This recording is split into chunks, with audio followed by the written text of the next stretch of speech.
In this video, we're going to see another type of deep neural network, which is at the origin of the recent advances in training deep neural networks. This deep neural network is known as the deep belief network. So the deep belief network is, I think, particularly important to look at because it's actually at the origin of the unsupervised layer-wise pre-training procedure that we've seen for deep feed-forward neural networks. And so let's look at what it is. It's going to have us see a lot of important concepts in training deep neural networks that are probabilistic in nature.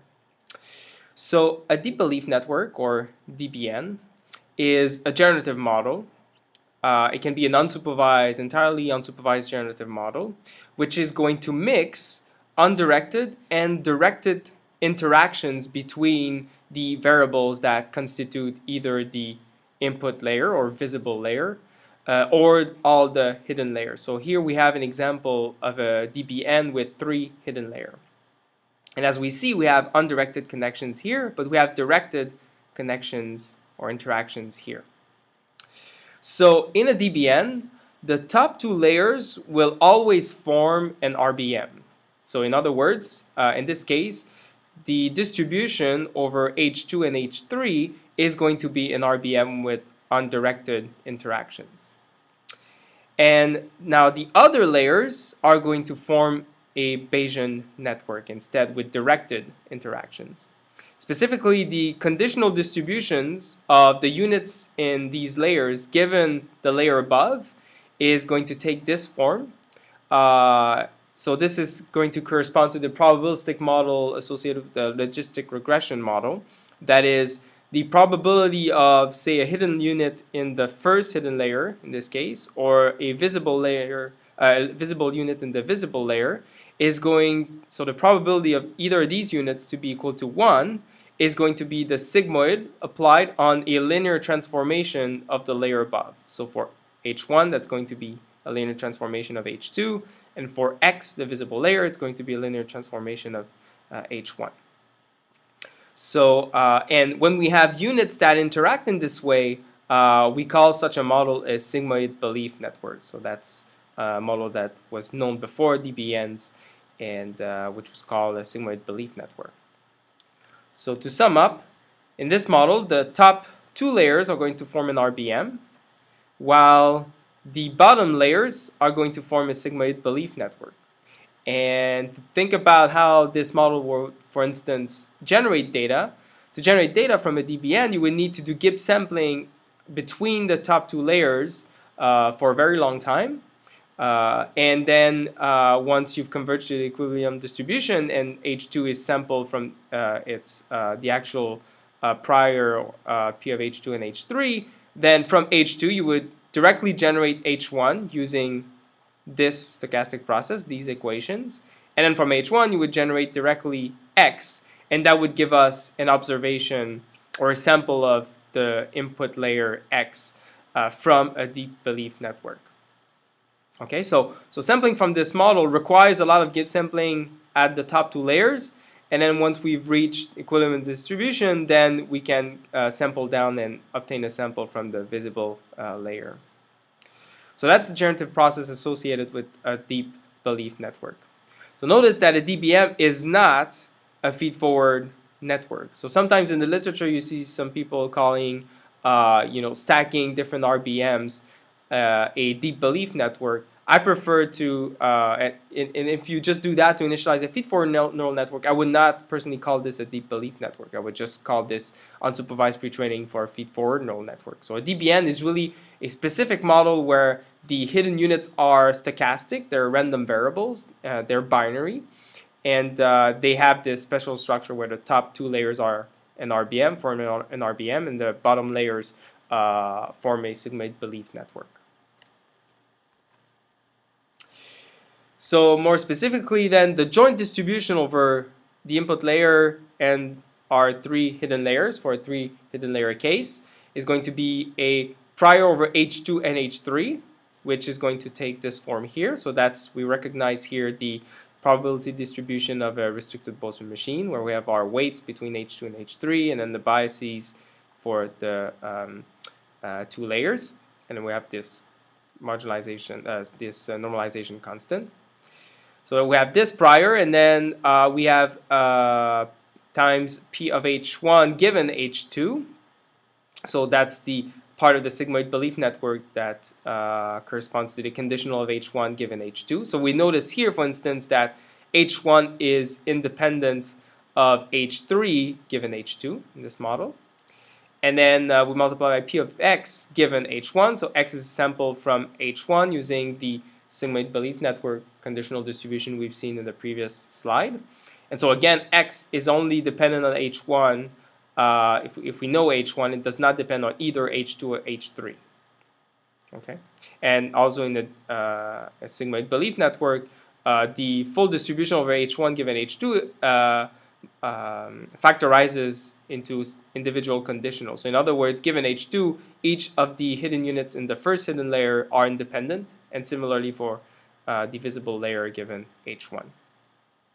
If you want to look to get perhaps a more intuitive idea of how a DBN models the data, you can look at this demo here online where a deep belief network was trained on MNIST digits. It's a special type of deep belief network where the prior here actually also involves a label Y. So in this case, instead of just being unsupervised, where we only model X, we would also model a label Y, and the label Y would be introduced by connecting it to the topmost hidden layer H3. So you can look at that at this link here. It's pretty interesting and actually quite impressive how good the samples can be from this DBN model trained on MNIST. And what makes this model interesting is that, much like for deep feed-forward neural network, training a DBN is a hard problem.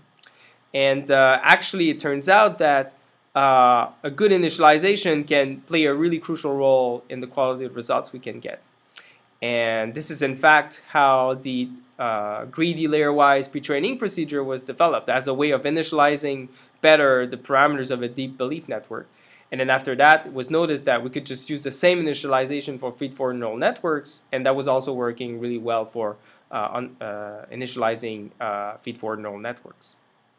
So that's why we're going to talk about deep belief networks mostly in this course, so that we get an idea of where this came about, how this came about, this procedure of stacking restricted Boltzmann machines for pre-training a neural network. So the idea for this initialization procedure was that in order to train, say, a 3 hidden layer DBN, we would actually go from a 1 hidden layer DBN. So a 1 hidden layer DBN would just be an RBM, because if we take the top 2 layers and make them an RBM, then there are no other layers left to form a sigmoid belief network. So this would be just the RBM part of the DBN. So that's a 1 hidden layer DBN. And then we trained that for a while, and then we would use it to initialize a 2 hidden layer DBN, where we would take the parameters here, we would use those to initialize the parameters here in the 2 hidden layer deep belief network, and then we would be left at training this top part of the DBN, the RBM part of the 2 hidden layer DBN. And by keeping these weights fixed, and that's how we would sort of initialize the parameters of this layer. And then to go from a 2 hidden layer to a 3 hidden layer DBN, would again use these weights to initialize that part of the 3 hidden layer DBN, these weights to initialize that part of the 3 hidden layer DBN, and then we would be left with training these weights here to get a good initialization for these weights. And then we'd repeat that for a little while for as many hidden layers as we want. So if there was 3, we'd just stop there. And then there would be a fine-tuning procedure, which is not backpropagation. It's known as the up-down algorithm, which we won't see, but you can consult in the original publication. So that's just a high-level description of the pre-training procedure, how it applies in the context of a deep belief network.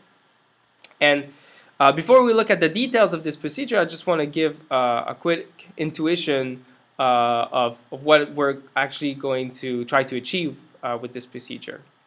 So the idea is that if we've trained a one hidden layer DBN, or in other words an RBM, then we have a model on P of X, which it's just the marginalization of the hidden layer for the joint P of X and H1, which is defined by an RBM. Now, one thing we could do at this point is to notice that, well, okay, this P of X and H1, that's really P, we can write it as P of X given H1 times P of H1. And in an RBM, the parameters that are involved in the formula for this conditional are also involved in the prior over H1. They're both present in both this conditional and the prior over H1. And so the idea when we're passing from one hidden layer to two hidden layers is to say, well, let's separate these two parts. Let's make the parameters here and the parameters here different. And actually, let's keep those parameters fixed to the values we found by training a one hidden layer RBM. And then let's only adapt the parameters that are now in P of H1. And for P of H1, we'll use an RBM, which corresponds, so this would be this part here. This would be a new RBM with its own weights. And to get P of H1, I would need to marginalize over H2. So that here would be P of H1. But it would be, when we're at the two hidden layer DBN, it would be an RBM with its own parameters that are separate from the parameters that are P in P of X given H1, unlike in the RBM where the parameters between the two parts are actually tied. And then we repeat this procedure for P of H1 and H2. We also notice that, well, P of H1 given H2, that's P of H1, sorry, P of H1 and H2, that's P of H1 given H2, times a prior P of H2. If this, as in this two hidden layer RBM, if the DBN, if this corresponds to an RBM, then these parameters would be tied. Well, once we fall in the three hidden layer DBN, we actually untie those parameters. We're going to have different parameters here, and these are going to be different parameters, which are going to correspond to the parameters of an RBM, which has its own third hidden layer, and where we marginalize it out. That's how we would define P of H2 in this model here. And it's going to have its own parameters that are different from those here. Okay? So that's sort of the high-level idea behind stacking RBMs in the context of deep belief networks. And in the following two videos, we'll look at more of the details for how we can actually perform this and guarantee that we're doing effective training. We're effectively improving the model. And so in the next video specifically, we'll look at a general tool for training graphical models with hidden variables known as the Variational Bound, which is going to be a tool very useful for designing this and properly designing this greedy layer-wise pre-training with RBMs.